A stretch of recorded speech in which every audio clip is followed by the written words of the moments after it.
Hello दोस्तों, तो बढ़ते हैं इस सीरीज के 4th एपिसोड की तरफ। एपिसोड के शुरुआत में हम लिनजियान को गांव में जॉगिंग करते हुए देखते हैं, लेकिन अब तक तो उसे पूरे गांव वाले पहचान चुके थे कि वो ज़ियामान का फियोंसी है। आगे चलकर उसे एक अंकल ने कुछ ताज़ा सब्जियां पकड़ाई कि इसे ज़ियामान को दे देना, उसे ये काफी पसंद है, इसे कुकिंग में यूज करेगी। जिस तरह से वो जबरदस्ती दे रहे थे तो इसे भी लेना पड़ा। थोड़ी देर आगे चलने के बाद उसे एक और आंटी मिलती है जो पूछने लगी कि अरे तुम ज़ियामान के फियोंसी हो ना, ये कुछ सब्जियां उसे दे देना, उसे ताज़ा सब्जियां बहुत पसंद है। वो बेचारा तो मना भी नहीं कर पा रहा था। दिल ही दिल में सोचने लगा कि इस ज़ियामान को तो पूरा गांव जानता है, लेकिन अब मुसीबत तो सारी मेरे लिए बन गई है ना। आफ्टर दैट जब वो जॉगिंग से घर वापस आया तो ज़ियामान की मॉम पूछने लगी कि अरे तुम तो इतनी सारी सब्जियां ले आए हो, ये किसने दी? खैर बैठो बैठो हमारे साथ नाश्ता करो। लिनजियान ने जब अपनी ग्लासेस उतारी तो अंकल आंटी तो उसे देखकर डर ही गए कि तुम्हें क्या हो गया है, रात को अच्छे से सोए नहीं क्या, तुम्हारे डार्क सर्कल्स बन गए हैं। ये बेचारा तो एम्बैरेसमेंट के मारे कुछ बोल भी नहीं पा रहा। साथ ही हमें फ्लैशबैक का सीन दिखाया जाता है जब वो आधी रात को नींद में उठकर वॉशरूम गया था और उसने गलती से ज़ियामान को नहाते हुए देख लिया तो वो इसे जोरों से पंच कर देती है। प्रेजेंट में दोनों ही खामोश थे क्योंकि बात तो रुसवाई की ही थी। दोनों ही नाश्ता करने में मसरूफ हो गए। यहाँ मॉम ज़ियामान से पूछने लगी कि तुम अकेले ही खेतों में सीडलिंग करने के लिए कैसे जाओगी। असल में वो जानना चाह रही थी कि लिनजियान इसके साथ जाता है या नहीं, जबकि लिनजियान एयरबड के थ्रू कंपनी के कॉल अटेंड कर रहा था और उनसे कहने लगा कि नहीं, मैं इसमें आपकी हेल्प नहीं कर सकता। मॉम तो समझी कि शायद वो मुझे कह रहा है। लिनजियान ने भी जैसे ही नोटिस किया तो वो एक्सप्लेन करते हुए कहने लगा कि मैं ज़ियामान के साथ खेतों में जाने के लिए तैयार हूँ। मॉम डैड भी उसके मुंह से ये सुनकर खुश हो गए। नेक्स्ट सीन हमें खेतों का दिखाया गया जहाँ वो मजे से बैठकर आराम फरमा रहा था, जबकि बेचारी ज़ियामान को काम करना पड़ रहा था। वो इसके पास आकर पूछने लगी कि ओ भाई साहब, तुम यहाँ वेकेशन पर आए हुए हो क्या? ये बोला कि तुम्हारे साथ आया तो हूँ और क्या करूँ, वैसे भी वहाँ पर बहुत धूप और मच्छर है, इसलिए मैं यहीं पर ही ठीक हूँ। ज़ियामान को भी दिल ही दिल में गुस्सा आने लगा कि दिखा तो ऐसे रहा है जैसे किसी बड़ी कंपनी का प्रेसिडेंट हो। खैर अब वो इसे क्या ही कह सकती थी, खुद ही खेतों में काम करने के लिए चली गई। जबकि लिनजियान बेटा सोच रहा था कि पता नहीं मेरे वो ओल्ड ग्रैंडपा किस तरह से कंपनी को संभाल रहे होंगे। आई विश के जल्दी ही वो मुझसे माफी मांग कर मुझे वापस बुला ले। अब कब तक मैं यहाँ पर रहूंगा। दूसरी तरफ से ऑफिस के कुछ staff members important document sign करवाने के लिए गाँव पहुँच आए थे, क्योंकि लिनजियान ने ही उन्हें कहा था कि मैं वहाँ तो नहीं आ सकता, इसलिए तुम गांव आ जाओ। ज़ियामान को इतना तो पता था कि वो शहरी लड़का है, उसकी अच्छी जॉब भी होगी, पर वो ये नहीं जानती थी कि वो सच में ही एक बड़ी कंपनी का प्रेसिडेंट है। यहाँ गांव के एक अंकल ज़ियामान से कहने लगे कि बेटा अगर तुम इतना स्लो लगी रहोगी तो फिर पूरा दिन ही गुजर जाएगा और तुम सीडलिंग नहीं कर पाओगी। इससे बेहतर होगा कि तुम ट्रैक्टर ले आओ। ये बोली कि ठीक है अंकल। जाते जाते उन अंकल का बेटा कहने लगा कि कितने अफसोस की बात है ना डैड, ज़ियामान का फियोंसी एक शहरी लड़का है जिसे खेतों में काम करना तो आता नहीं, इसलिए वो बैठकर मजे लूट रहा है और इस बेचारी को काम करना पड़ेगा। ये बातें इधर ज़ियामान ने भी सुन ली थी। वो दिल ही दिल में सोचने लगी कि कहाँ गांव वालों की बातों से बचने के लिए मैंने इसे अपना फियोंसी बना लिया था, मगर अब तो कुछ और ही बातें चल रही हैं। उसे गुस्सा तो काफी ज्यादा आ रहा था, लेकिन अब वो कर भी क्या सकती थी सिवाय गुस्से में अपना काम करने के। दूसरी तरफ लिनजियान भी अपने उन स्टाफ के साथ ही मसरूफ था। कुछ डॉक्यूमेंट्स को साइन कर दिया और कुछ को वापस भेज दिया, ये कहकर कि मैं इनमें इंटरेस्टेड नहीं। इनके जाने के बाद ज़ियामान से पूछने लगा कि हम घर वापस कब चलेंगे। उसे तो सुनकर और भी ज्यादा गुस्सा आने लगा कि इसे तो देखो ऐसे कह रहा है जैसे सारा काम इसने किया हो। उसके पास जाकर बोली कि अभी तो बहुत टाइम है, तुम्हें घर जाना है तो जाओ, मुझे काम करने दो।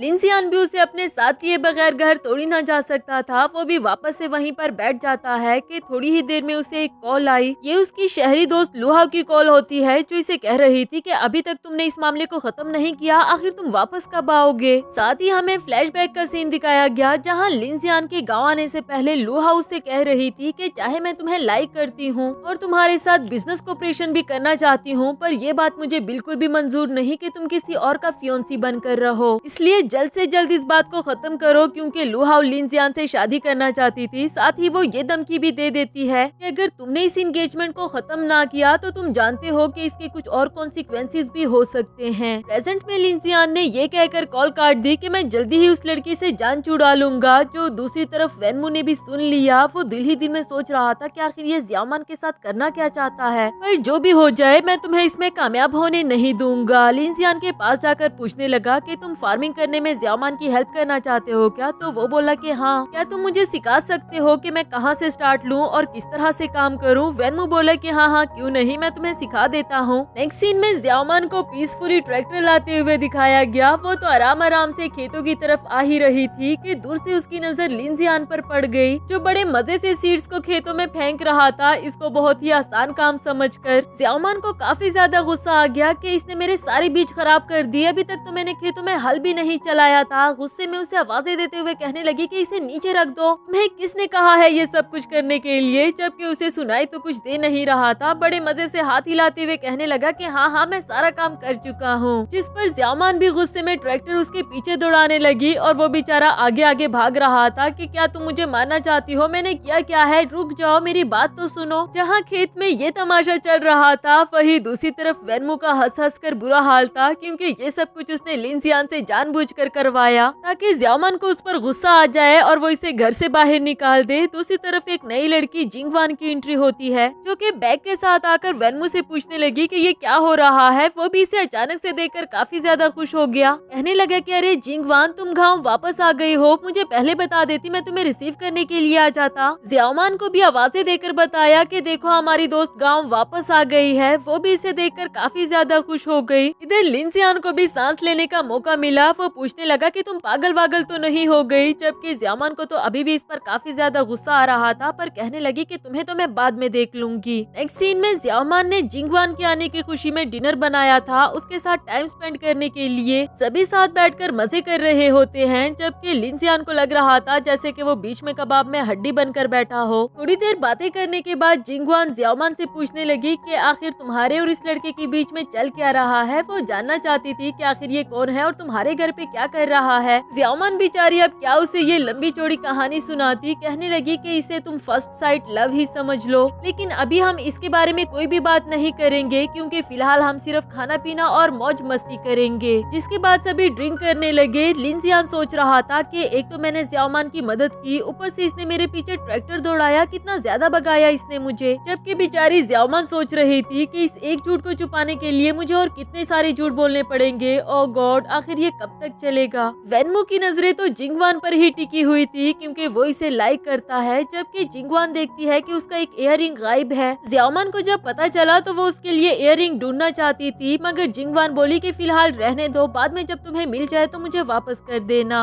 नेक्स्ट सीन में उन सब के जाने के बाद लिन जियान को नींद नहीं आ रही थी। वो अपने रूम से बाहर आता है, साथ ही हमें फ्लैशबैक का सीन दिखाया गया। इसके पूछने पर जिंगवान ने इसे बताया था कि ज़ियाओमान यूजुअली इस तरह से गुस्सा नहीं करती, पर तुमने उसके सारे बीज जाया कर दिए थे, क्योंकि अभी तक तो उसने खेतों में हल भी नहीं चलाया था। यानी कि लिन जियान भी जान चुका कि सारी गलती मेरी ही थी। अब वो ज़ियाओमान से माफी मांगने के लिए उसके रूम में जाता है। वो तो इसे देखकर दिल ही दिल में सोचने लगी कि अब क्या मसला हो गया इसके साथ। लिन जियान बोला कि मैं तुमसे माफी मांगना चाहता हूँ, क्योंकि आज मैंने तुम्हारे सारे बीज जाया कर दिए थे, हालांकि मैंने जानबूझकर बिल्कुल भी नहीं किया। ज़ियाओमान बोली कि ठीक है, मैंने तुम्हें माफ कर दिया। जिसके बाद वो पूछने लगा कि मैंने सुना है तुम अपने स्कूल में टॉपर स्टूडेंट रही हो, तो बजाय शहर में जाकर अच्छी जॉब करो, तुम इस छोटे से गाँव में ही क्यों रुकी हुई हो। उधर ज़ियाओमान को गुस्सा आ गया, कहने लगी कि ये 15 टाइम है कि मुझसे यही सेम क्वेश्चन पूछा जा रहा है। मजीद बताया कि ये मेरा होम टाउन है, यहाँ पर हमारे खेते हैं, मुझे खेतों में काम करना पसंद है, ये पहाड़, ये नहरें, ये सब कुछ मुझे पसंद है। जो सुकून यहाँ है वो किसी शहर में तो नहीं हो सकता। मैं खुद ही यहाँ इस गांव में रहना चाहती हूँ, क्योंकि मुझे खेतों में काम करना पसंद है। अब अगर तुम्हारे सवाल खत्म हो गए हो तो तुम यहाँ से जा सकते हो। लिन जियान बोला कि शायद मैंने तुम्हें अंडर एस्टिमेट कर लिया था। खैर, तुम ट्रैक्टर बहुत अच्छा चला लेती हो, लेकिन प्लीज दोबारा कभी मत चलाना, जो कहकर वहाँ से चला गया। इधर ज़ियाओमान सोच रही थी कि ये कहना क्या चाह रहा है। उधर लिन जियान जब रूम में वापस आता है, उसने अपना जैकेट रखा और जब वो वहाँ पर बैठा तो उसे वो इयररिंग नजर आई, जो कि जिंगवान की थी। इसे अपने पास देखकर लिन जियान दिल ही दिल में समझ चुका था कि जिंगवान ने ये सब कुछ जानबूझकर किया। नेक्स्ट सीन अगली सुबह का दिखाया गया, जहाँ जिंगवान को देखकर वेनमू ने उसे अपने पास बुला लिया। वो इसे एयर प्यूरिफायर्स देता है, ये कहकर कि तुम शहर से आई हो तो शायद तुम्हें डस्ट से एलर्जी हो, ये तुम्हारे काफी काम आएंगे, तुम इसे अपने पास रख लो।